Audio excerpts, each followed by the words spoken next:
Mummy जी ने कहा था कि घर के दरवाजे पर रंगोली बनानी है। अब मैं एक बड़ी सी रंगोली यहाँ बना देती हूँ, मम्मी जी भी खुश हो जाएंगी। अरे बहू ये क्या कर दिया, अब हम बाहर कैसे निकलेंगे छलांग लगाकर? मम्मी जी आप ही ने तो कहा था रंगोली बनाने को। अरे बहू इतनी बड़ी भी तो नहीं कहा था। चल अब तू कमरे में जा और ये सब मैं कर दूंगी, जाओ यहाँ से। अगली सुबह प्रीति अपने पति को बुलाती है। ये क्या कर रही हो तुम? मैं ना फोन में देखकर हेयर स्टाइल बना रही थी। हाँ, पर ये क्या बन गया? हेयर स्टाइल तो बनी नहीं, ऊपर से ये चम्मच और फंस गई है बालों में, आप निकालिए ना बाहर। अरे यार, बस अब यही दिन देखने बाकी थे। लाओ दो, अब से कोई हेयर स्टाइल ट्राई वाई मत करना। अरे जल्दी करो ना, मम्मी जी आवाज लगा देंगी, नाश्ता भी बनाना बाकी है। बहू अभी तक जागी नहीं हो क्या? लो आ गई मम्मी जी की आवाज। अमित बेटा तुम लोग अभी तक सो रहे हो क्या? नहीं नहीं मम्मी जी जाग गई हूँ, बस अभी बाहर आ रही हूँ। चलो निकल गए, आज के बाद मत करना ऐसा एक्सपेरिमेंट। हाँ बाबा नहीं करूंगी। प्रीति कमरे से बाहर आती है और उसके बाल देखकर उसकी सास गीता कहती है, बहू ये क्या हालत बना ली है? अमित ने कुछ किया? तुम्हारा झगड़ा हुआ है क्या उससे? नहीं मम्मी जी हमारा कोई झगड़ा नहीं हुआ, मैं नाश्ता बना देती हूँ। हाँ बहू पोहा बना दे आज। ठीक है मम्मी जी। प्रीति किचन में जाकर नाश्ता तैयार करने लगती है। पोहा तो बन गया है, मम्मी जी से पूछ लेती हूँ उन्हें कितना खाना है। प्रीति किचन से ही अपनी सास को आवाज लगाती है, मम्मी जी, ओ मम्मी जी। हाँ बहू। मम्मी जी आप कितना पोहा खाएंगी? अरे बहू इस पे पूछना क्या है, दे दे 1-2 चम्मच। ठीक है मम्मी जी। प्रीति प्लेट में पोहा लाकर अपनी सास को देती है। पोहा देखकर उसकी सास कहती है, बहू ये क्या है? 2 चम्मच पोहा। बहू 2 चम्मच? फिर प्लेट में क्यों लेकर आई, हाथ में ही दे देती। अरे हाँ मम्मी जी मुझे तो ये आइडिया आया ही नहीं। कोई बात नहीं बहू, मैं खुद ले आती हूँ, तू बैठ कर खा। ठीक है मम्मी जी। प्रीति नाश्ता करने लगती है और उसकी सास किचन में जाती है। हे भगवान बहू ये क्या किया तुमने? क्या हुआ मम्मी जी? तुमने कुकर में पोहे बनाए? हाँ मम्मी जी, वो कढ़ाई में कल की सब्जी रखी हुई थी ना। अरे तो कल की सब्जी को कटोरी में निकाल लेनी चाहिए, कढ़ाई धोई क्यों नहीं? कहाँ मम्मी जी, सब्जी बच गई थी और आपने कहा था बची हुई सब्जी फ्रिज में रख देना, तो मैंने रख दी ना कढ़ाई फ्रिज में। वाह बहू, ठीक है कोई बात नहीं।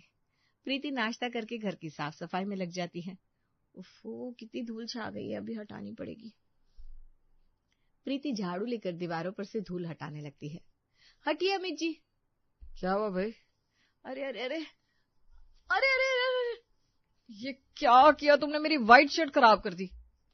पर मैंने आपको आवाज तो दी थी। तो मुझे क्या दिख रहा था कि सारा कचरा मेरे ऊपर गिराने वाली हो? अब आप जाकर कपड़े बदल लीजिए ना। तुम्हें क्या लगता है ऐसे ही जाऊंगा?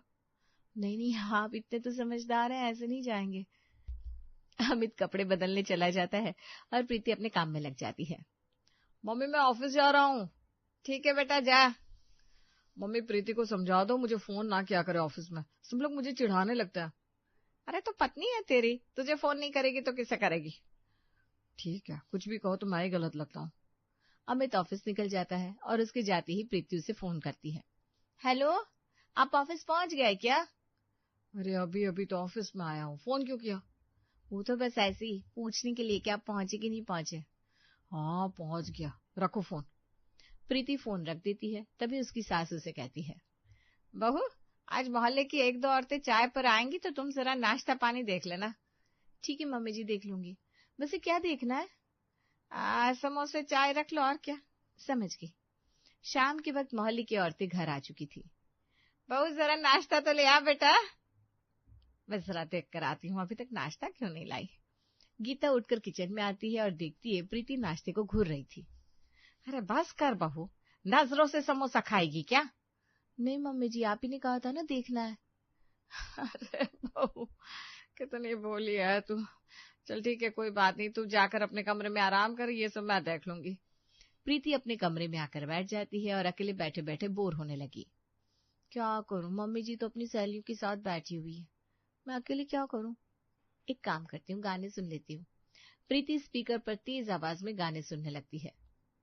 क्या बात है, तुम्हारी बहू तो बड़ी चटपटी है, ऐसे तेज आवाज में गाने सुन रही है।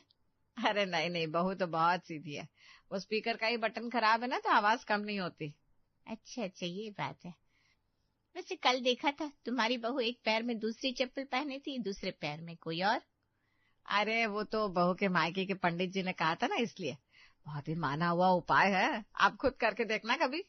अरे नहीं नहीं भाई, हम तो ऐसे ही ठीक है। चलो फिर आना कभी। हाँ, अरे पर समोसे तो खाने दो। हाथ में ले लो, खाते हुए चले जाना। ठीक है, फिर 2 ही दे दो। हाँ भाई, हाँ ले जाओ। गीता निर्मला को निकालकर गेट बंद कर लेती है और अंदर आती है। बहू सुन। जी मम्मी जी। देख, मुझे मंदिर जाना है, तू शाम का खाने का देख ले क्या बनाना है। आप ही बता दीजिए मम्मी जी, मैं तो सब बना देती हूँ। ठीक है बहू, तो तू दाल चावल बना दे। ठीक है मम्मी जी। प्रीति किचन में आकर खाना पकाने लगती है और दाल चावल तैयार होने तक उसकी सास और पति भी घर आ चुके थे। तो आज क्या बना दिया खाने में? दाल चावल। अरे वाह, अब जल्दी जल्दी ले भी आओ। हाँ अभी लाती हूँ। प्रीति खाना परोस कर लाती है। अरे यार, ये क्या, कटोरी में चावल और पूरी थाल में दाल फैला कर रख दी। आप ही ने कहा ना जल्दी जल्दी ले आओ, तो मैं ले आई जैसे मुझसे हो पाए। क्या हुआ, ऑफिस से आते ही लड़ने क्यों लगा? लड़ नहीं रहा हूँ मम्मी, पर आप देखो ना ये क्या है। क्या क्या है? अब तुझे चावल ही तो मिलाना है, मिला ले चुपचाप। ठीक है, मेरी तो कोई सुनने वाला ही नहीं है। अमित खाना खाकर अपने कमरे में आ जाता है और गीता प्रीति से कहती है, बहू आज छत से कपड़े उतारना ही भूल गई, तू जरा छत पर जा और कपड़े ले आ। अभी जाती हूँ मम्मी जी। प्रीति छत पर जाती है और देखती है कुछ कपड़े अभी भी गीले हैं। वो छत से ही अपनी सास को आवाज देती है, मम्मी जी कपड़े तो गीले हैं। तो बहू नीचे ले आ, पंखे की हवा में सुखा देंगे। ठीक है मम्मी जी, अभी लाती हूँ। प्रीति कपड़े उठाकर नीचे ले आती है और आंगन में कपड़े देखकर उसकी सास कहती है, बहू मैंने कपड़े लाने को कहा था, तो ऊपर से रस्सी क्यों खोल लाई? मम्मी जी आपने कहा था ना पंखे की हवा में सुखाने, अब यहाँ पर तो रस्सी थी नहीं, हम सुखाते कैसे। वाह बहू, ये बड़ा अच्छा काम कर दिया, इतना तो मैंने भी नहीं सोचा, मैं तो कुर्सियों पर डालने वाली थी। देखा मम्मी जी, मैंने अच्छा आइडिया लगा दिया ना। हाँ बहू, बहुत अच्छा। अब कल सुबह ये रस्सी ऊपर वापस लगा देना। ठीक है मम्मी जी, अब मैं सोने जा रही हूँ, बहुत थक गई हूँ। प्रीति अपने कमरे में आती है और देखती है कि अमित अभी तक जागा हुआ था। क्या हुआ, आप सोए क्यों नहीं? कितने मच्छर काट रहा है, कुछ करो ना इनका। आप आराम से सो जाइए, मैं देख लूंगी मच्छरों को। अमित चादर ओढ़कर सो जाता है और प्रीति बाहर से उपले लाकर कमरे में धुआं कर देती है। आग लग गई क्या?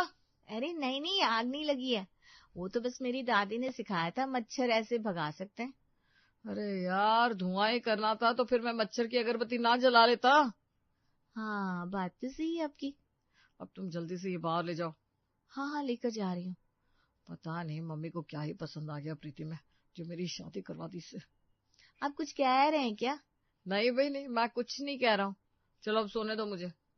अगली सुबह प्रीति 4 बजे उठकर अपनी सास के कमरे में जा पहुंची। मम्मी जी, मम्मी जी। हाँ बहू, क्या हुआ, घर में चोर आ गए क्या? नहीं नहीं मम्मी जी, चोर नहीं आए। तो फिर क्या हुआ? वो आपने कहा था ना बहू जल्दी उठा करो, जल्दी उठने से सारे काम जल्दी जल्दी निपट जाते हैं। अरे बहू तुम जाके सो जाओ, क्या जरूरत है जल्दी उठने की, बाद में देख लेंगे काम। पक्का मम्मी जी, मैं सो जाऊं?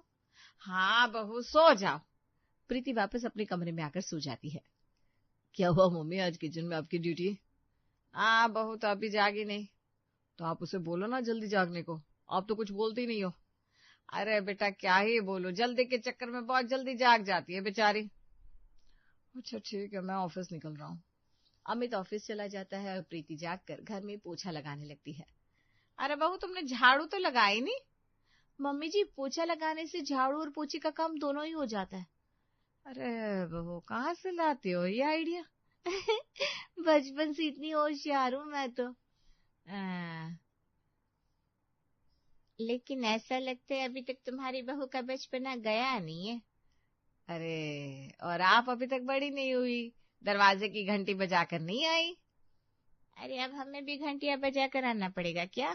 घर पड़ोसी का हो या रिश्तेदार का, दरवाजा खटखटा कर ही आना चाहिए। हाँ हाँ भाई, मैं तो बस ये कहने आई थी कि घर में एक पूजा है, आ जाना तुम अपनी बहू को लेकर। हाँ ले आऊंगी। निर्मला के जाने के बाद गीता अपनी बहू प्रीति को पास बुलाकर कहती है, बहू सुनो, उनके घर जाएंगे ना तो तुम ना उनकी किसी भी बात का जवाब नहीं देना, चाहे वो कितना भी पूछे। क्यों मम्मी जी? अरे बहू, मैं सब जानती हूँ क्यों बुला रही है वो, लेकिन अगर नहीं गए तो पूरे मोहल्ले में कहेगी मुझे घमंड आ गया। ठीक है, तो फिर मैं चुप रहूंगी। गीता अपनी बहू प्रीति को लेकर निर्मला के घर पहुंच जाती है। तो शादी के बाद पहली बार है जब प्रीति हमारे यहाँ आई है। हाँ, सही कह रही हो। इसे ज्यादा यहाँ वहां आने जाने की आदत नहीं है। अच्छा, वैसे क्या पढ़ाई की है प्रीति तुमने? कॉलेज की है मेरी बहू ने। अरे पर हम तुम्हारी बहू से पूछ रहे हैं, तुम तो उसकी वकील बनी जा रही हो। उसे आदत नहीं है ना ज्यादा बोलने की। अच्छा, कोई बात नहीं। वैसे मैंने सुना था प्रीति को खाने में गुलाब जामुन पसंद है। अरे नहीं नहीं आंटी जी, किसने कहा आपसे कि मुझे गुलाब जामुन पसंद है? मुझे तो रसमलाई पसंद है। अच्छा, और क्या खाती है तुम? और आंटी, वो मम्मी जी ने ज्यादा कुछ बोलने से मना किया था, इसलिए बता नहीं सकती। आप फिर कभी घर आना ना, तब बताऊंगी। प्रीति की बात सुनकर वहां मौजूद सभी औरतें हंसने लगती है। बड़ी देर हो गई, हमें अपने घर जाना चाहिए। अरे अभी तो बहू ने बोलना शुरू किया था, अभी ले जा रही हो तुम उसे? अब वो अमित भी घर आता ही होगा, जाना पड़ेगा घर। चल बहू चल। गीता प्रीति को लेकर घर आ जाती है। क्या हुआ मम्मी जी, कितना तो मजा आ रहा था, अब वापस क्यों ले आई? अभी तुमने खाना भी नहीं खाया था वहां। बहू, मजा तुझे नहीं, उन सबको आ रहा था। खैर छोड़, मेरे लिए चाय बना दे, वैसे इस सिर में दर्द होने लगा है। मम्मी जी, अब चाय मीठी पियोगी या बिना शक्कर की? बहू, तू ये सवाल रोज रोज क्यों पूछती है? तो क्या करूं मम्मी जी, मुझे लगता है शायद अब उम्र की वजह से आपकी शुगर बढ़ रही होगी। बहू, ऐसा कुछ होगा तो मैं बता दूंगी। ठीक है मम्मी जी, फिर मैं चाय में शक्कर डालना बंद कर दूंगी। प्रीति किचन में चाय बनाने चली जाती है और देखती है कि चाय बनाने के लिए दूध ही नहीं है। अब मम्मी जी चाय कैसे पियेंगी, क्या करूं? एक काम करती हूँ, नीचे जाकर दूध का पैकेट ले आती हूँ, फिर चाय बना दूंगी। प्रीति दुकान पर से दूध के पैकेट लाकर वापस आ रही थी कि रास्ते में उसे 1 रुपए का सिक्का नीचे पड़ा हुआ मिलता है। वो खुशी खुशी घर आती है। मम्मी जी, मम्मी जी। क्या हुआ बहू, और तो बाहर से कहाँ से आ रही है? मम्मी जी ये देखो, मुझे 1 रुपया पड़ा मिला सड़क पर। बहू, 1 रुपये को देखकर खुश हो रही है तू? हाँ मम्मी जी, मैं ऐसे आ रही थी और अचानक मेरी नजर पड़ी तो मैंने उठा लिया। वो सब तो ठीक है, लेकिन तू बाहर करने क्या गई थी? मम्मी जी, मैं तो दूध के पैकेट लेने गई थी। तो कहाँ है बेटा दूध का पैकेट? ओह नो मम्मी जी, मैं तो भूल गई। पता नहीं पैकेट कहाँ गई। मैं सिक्का उठाने बैठी और फिर वहीं पर छोड़ दी मैंने दूध की पैकेट। चलो ठीक है, कोई बात नहीं, बाद में आ जाएगा दूध, अब तू आराम कर ले। हाँ जी, मैं अमित जी को बताती हूँ। अमित का फोन आ रहा था, उससे बात कर ले। अब क्या काम होगा इनको? प्रीति फोन पर अमित से बात करती है। अमित जी, पता है आज क्या हुआ? क्या हुआ, इतनी खुशी हो रही हो? क्योंकि आज मुझे 1 रुपया पड़ा मिला सड़क पर। तुम छोटी बच्ची हो क्या? ऐसे क्यों कह रहे हो अमित जी? बच्ची नहीं हो, आपकी पत्नी हो। तो पत्नी जी सुनिए, शाम को मेरे ऑफिस में पार्टी है, तो तुम आ जाना, फिर यहाँ से साथ में घर लौट चलेंगे। ठीक है, मैं आ जाऊंगी। प्रीति फोन रखकर कमरे में चली जाती है। अरे बहू, क्या हुआ, क्या बोल रहा था अमित? उनकी ऑफिस में ना पार्टी है, मुझे बुला रहे हैं। अच्छा ठीक है, आराम से चली जाना। हाँ मम्मी जी, मैं तैयार हो जाऊं? प्रीति तैयार होकर सीधा अमित के ऑफिस पहुंच जाती है। वहां पर अमित के दोस्त उसे देखकर उसका मजाक बनाने लगते हैं। अरे ये क्या अमित भाई, तुमने तो जोकर को बुला लिया यहाँ पर। अरे क्या बोल रहा है, भाभी है वो। तो भाभी जोकर बनकर क्यों आई है? अपने दोस्तों की बात सुनकर अमित प्रीति के पास जाता है। ये किस तरह के कपड़े पहनकर आई हो तुम? मुझे लगा तुम्हारे ऑफिस में आने के लिए ये कपड़े अच्छे हैं। प्रीति, तुमने मेरी टी शर्ट और साड़ी पहनी हुई है। हाँ तो क्या, नया फैशन बनाकर नहीं आना था क्या? तुमने आज मेरी बहुत बेइज्जती करवा दी है, घर चलो अब सीधा। अमित गुस्से में प्रीति को घर लेकर आता है। अरे क्या हुआ, ऐसे पैर क्यों पटक रहा है? पैर ना पटको तो क्या करो, मेरा मन तो दीवार में सिर पटकने का कर रहा है। अरे लेकिन बताओ तो हुआ क्या है? मम्मी आप देखो ना, इसने क्या पहना हुआ है, ये कपड़े हैं। पूरे ऑफिस में सब मेरा मजाक उड़ा रहे थे। अरे तो क्या हुआ, उसे समझ में नहीं आया होगा कैसे कपड़े पहनने हैं। तो मम्मी ये कोई बात होती है क्या? समझ में नहीं आ रहा था तो पूछ लेती। आपने कैसी लड़की से मेरी शादी करवा दी है, मुझे नहीं रहना इसके साथ। अमित की बात सुनकर प्रीति की आंखों में आंसू आ जाते हैं और वो रोने लगती है। देखो अब कैसे रो रही है, जैसे सारी गलती मेरी हो। मैं बता रहा हूँ, इसे वापस भेज दो मायके। बहू कहीं नहीं जाएगी, समझा? लेकिन मुझे नहीं रहना इसके साथ, इसे कुछ आता ही नहीं है। बेटा आता तो तुझे भी कुछ नहीं है, लेकिन बहू ने आज तक कुछ कहा क्या? तुझे खाना बनाना, कपड़े धोना, घर के काम करना कुछ आता है क्या? अरे ये बात कहां से बीच में आ गई? चल ये बात छोड़ दे, ये तो प्रीति है जो तुझे कुछ बोलती नहीं। तू जिस तरह से अपना सामान यहाँ वहां फेंकता है, तुझे एक जगह पर मिलता है? कौन रखता है वो? प्रीति ही करती है ना। रहने दीजिए ना मम्मी जी, आप इन्हें क्यों डांट रही है? नहीं बहू, आज कहने दे मुझे। बहू चुपचाप सब करती है, इसका मतलब यह नहीं कि उसे कुछ आता नहीं है। वो बहुत कुछ जानती है, और जो नहीं जानती वो तेरी जिम्मेदारी है कि तू उसे सिखा। लेकिन मम्मी मैं क्यों? बेटा तेरी शादी हुई है उससे, अब तुम दोनों अलग अलग नहीं एक हो। एक दूसरे का साथ देकर साथ में रहो, समझे? कुछ वो सीखेगी, कुछ तुम सीखो, तब जाकर ये गाड़ी चलेगी। ठीक है मम्मी, सॉरी प्रीति। चलो मैं तुम्हें रसमलाई खिला कर लाता हूँ। मैं 2 प्लेट खाऊंगी। 4 प्लेट खा लेना। चले। अमित प्रीति को लेकर बाहर चला जाता है और गीता आराम से सोफे पर बैठकर टीवी देखने लगती है।